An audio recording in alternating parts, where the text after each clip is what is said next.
Welcome into the Quest for Time podcast. My name is Seth Warner. On this podcast, we talk about Kentucky basketball from a fan's perspective. We're going to be talking about Kentucky's win over Ole Miss at home, where they won 72-63. The Cats were able to control most of this game, being down at certain points, but having as much of a 10-point lead in the first half and the second half, controlled this game, especially in the offense or the defensive end, only allowing 29-23 at halftime, where Kentucky went on to score 43 points in the second half to Ole Miss's 40, winning 72-63, moving Kentucky to 14-6 and putting Kentucky on a 5-game winning streak.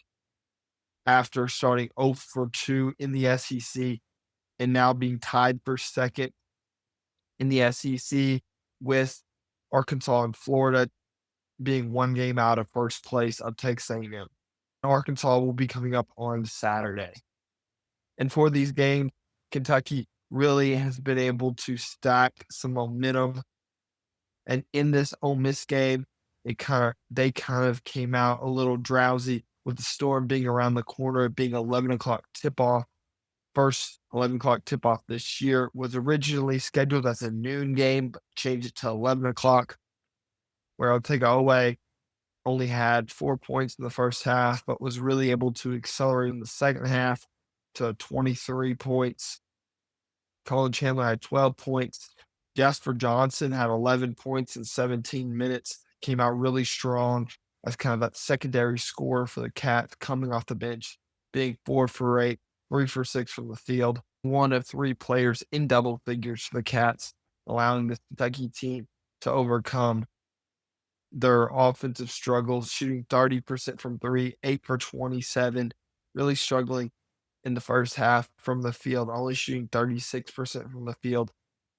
And this Ole Miss team really picked up their offensive production in the second half, scoring 40 points, but they started the game 1 for 11 from 3 and ended up shooting 7 for 21. So it was a really pick up performance from the Ole Miss Rebels, allowing them to put themselves in this game and not allowing Kentucky to truly extend their lead when they had double-digit advantage multiple times in this game, where Kentucky had opportunities to take over and really put this Ole Miss team away and have dominant win. But Kentucky just was not able to make the plays needed. And going back, Jasper Johnson, he made 3 out of Kentucky's 8 threes. It was a really strong performance. He had an 8-0 run in the first half to allow him to really set a pace and rhythm in this game. He had 3 turnovers, but overall, I thought was really solid in this game, especially defensively too, was really active, better than usual. Did a good job being vertical, using his length. He's not a small guy. At 6'5" with a 6'8" wingspan, has a good reach, long, can be disruptive in the passing lanes, and is one of the better athletes on this team. Had 2 rebounds, 2 assists, 3 turnovers. Turnovers were really put Kentucky in a hard spot in this game. Ended up having 12 turnovers, at least 7 of those in the first half, putting Ole Miss in some positive opportunity situations in the first half, where Kentucky was able to shut them down in the half court, but Kentucky also could not score themselves. Kentucky was able to shoot a lot of good opportunities on the free throw line, shooting 38 free throws, making 28 of them. Ole Miss shot 21, made 14 of them. These two teams combined shot 59 free throws, almost 60 between the two teams.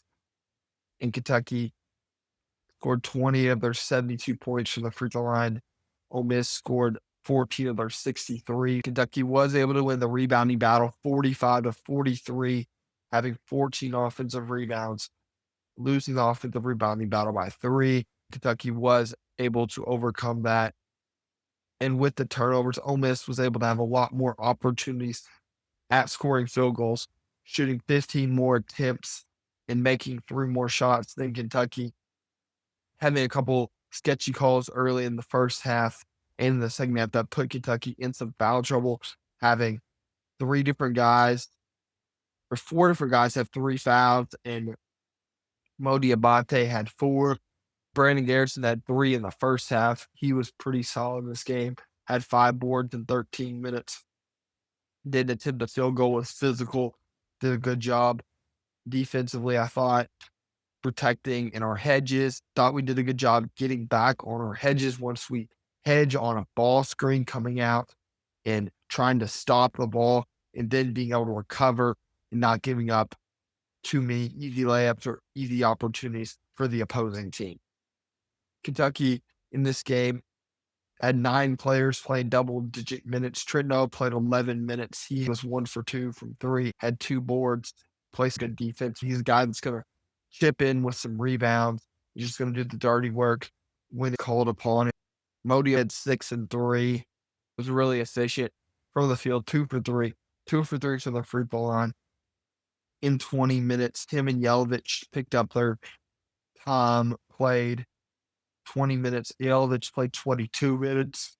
Yelovich had 6.7 rebounds, 3 assists to 2 turnovers. He's a really good playmaker, offensive player, has really good active hands on defense with his length, has some good lateral quickness, needs to work on be more aware off the ball, but I thought overall the solid defender.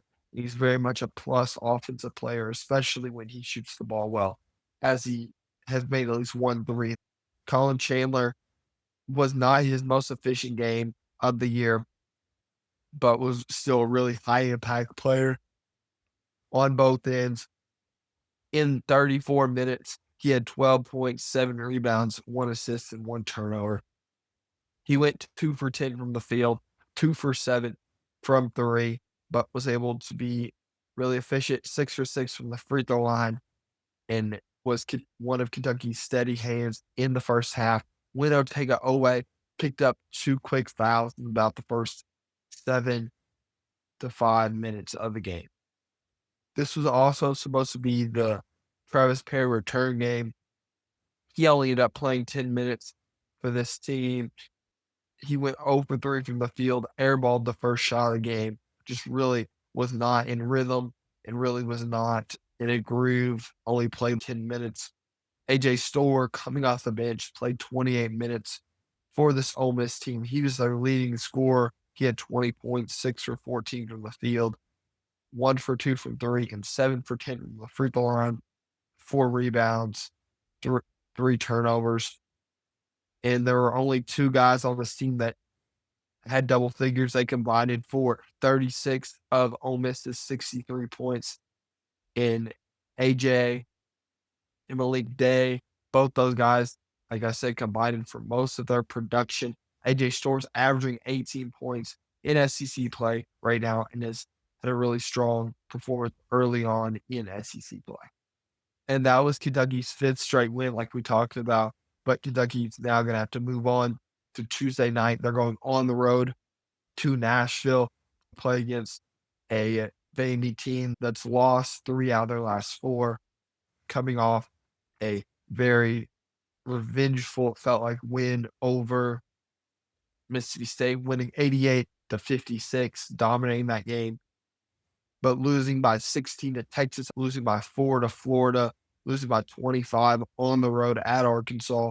3 games that they just did not look very well. This is not a super athletic or dynamic Vanderbilt team, but they just do a little bit of everything really well.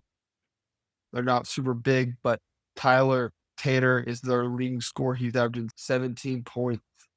He's averaging almost 4 rebounds and 5 assists. One of the best point guards in the SEC and potentially in the country. He is their engine of their offense, creates off the bounce, creates off pick and roll, shows off a lot of different reads, a lot of different showcases of his talent. And this team that really shoots the 3 ball well. One familiar name that is going to be effective in this game and has been effective all year for the Commodores is Tyler Nickel, the 6'7" senior. He's averaging almost 15 points a game, 3 assists, and he's one of those legit catch and shoot kind of guys, knockdown shooter. I remember him playing pretty well against Kentucky last year, shooting 46% from 3, 51% from the field, and 82% from the free throw line. He's playing forward at 6'7", 220. Really knockdown shooter, wing who can do a lot of different movement shots, a guy that is not just going to stand still and shoot the ball. You're going to have to make him bounce it and play north to south. In Kentucky, we'll have opportunities. We have our way and make him put the ball on the floor and be a creator and make Tyler Tanner really be that more off ball guy. And I think Colin Chandler, he's a guy that in the past has been really effective against some of these guys like Nichols who are more shooters coming off ball screens. Chandler's a really good screen navigator, so he's going to be a guy that's really important in this game for Kentucky. We'll see how the Kentucky team does again in their second road SEC game and how this team can stand up to a very talented Commodores team. Also, Devin McCulton, another guy that has been around Vandy for 2 seasons. This is his second one coming from Boston College. He's leading the team in rebounds. Only 6'7", but this is a smaller team. He's averaging 10 points, almost 7 boards. They have 4 different guys that average double figures on this team, averaging 90 points per game. It's really spread out. A lot of guys averaging right around that 9 to 8 points per game. So a lot of these guys are really dynamic. Duke Miles is another important guy for this team. The Oklahoma transfer has had a really good year this year, averaging 16 points, 3 rebounds, 4 assists, playing more of that 2 guards for this Vandy team. And this Vandy team's really top heavy, having almost 3 guys average 30 minutes a game. Gupton averaging almost 25 minutes per game, having 7 guys average about 20 minutes a game. And then it goes down to 16, and it really cuts off after that for their rotation for the Commodores. Center Jalen Washington, he's the only real true center on this team at 6'10".